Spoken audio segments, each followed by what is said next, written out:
आज से करीब 7000 साल पहले एक रामायण लिखी गई थी, जो कि एक शिला में यानी कि पत्थर में लिखी गई थी।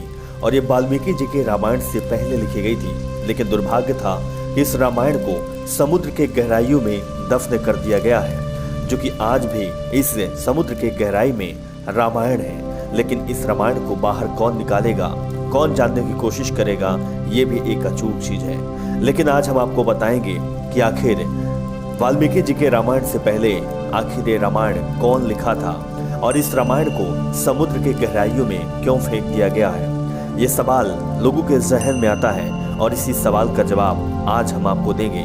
लेकिन उससे पहले आप हमारे चैनल रहस्य को सब्सक्राइब जरूर कर लें, वीडियो को ज्यादा से ज्यादा शेयर करें। ये घटना तब की है जबकि भगवान श्री राम रावण पर विजय प्राप्त करने के बाद अयोध्या में राज करने लगे और श्री हनुमान जी हिमालय पर चले गए थे। वहां वे अपनी शिव तपस्या के दौरान ही एक शिला पर रोजाना अपने नाखून से रामायण की कथा लिखते थे। इस तरह उन्होंने प्रभु श्री राम की महिमा का उल्लेख करते हुए हनुमद रामायण की रचना की।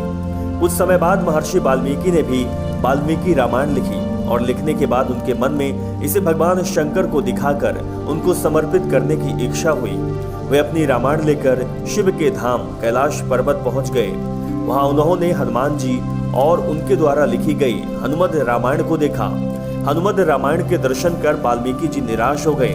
वाल्मीकि जी को निराश देखकर हनुमान जी उनकी निराशा का कारण पूछा तो महर्षि बोले कि उन्होंने बड़े ही कठिन और परिश्रम के बाद रामायण की रचना की थी, लेकिन आपकी रामायण देखकर लगता है कि अब मेरी रामायण उपेक्षित हो जाएगी, क्योंकि आपने जो लिखा है उसके समक्ष मेरी रामायण तो कुछ भी नहीं है। तब वाल्मीकि जी की चिंता का शमन करते हुए श्री हनुमान जी ने हनुमद रामायण पर्वत शिला को एक कंधे पर उठा और उस दूसरे कंधे पर महर्षि वाल्मीकि को बैठाकर समुद्र के पास गए और स्वयं द्वारा की गई रचना को श्री राम को समर्पित करते हुए समुद्र में समा दिया।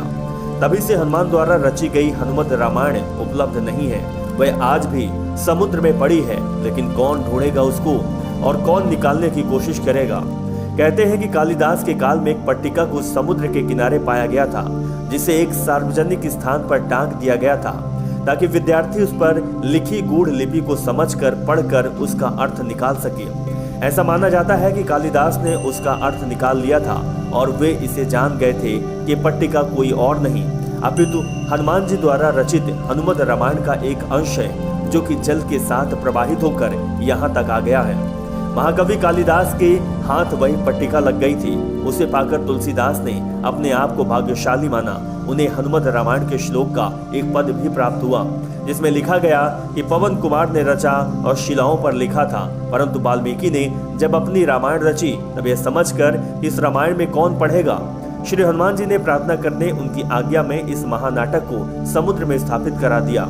परंतु विद्वानों के किंवदंतियों को सुनकर राजा भोज ने इसे समुद्र से निकलवाया और जो भी मिला उनको उनकी सभा के विद्वान दामोदर मिश्र ने संगति पूर्वक समाहित कर दिया।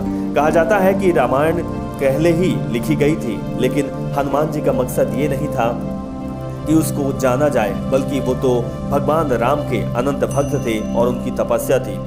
वीडियो आपको कैसी लगी आप जरूर बताइएगा। चैनल को सब्सक्राइब करिएगा। नमस्कार।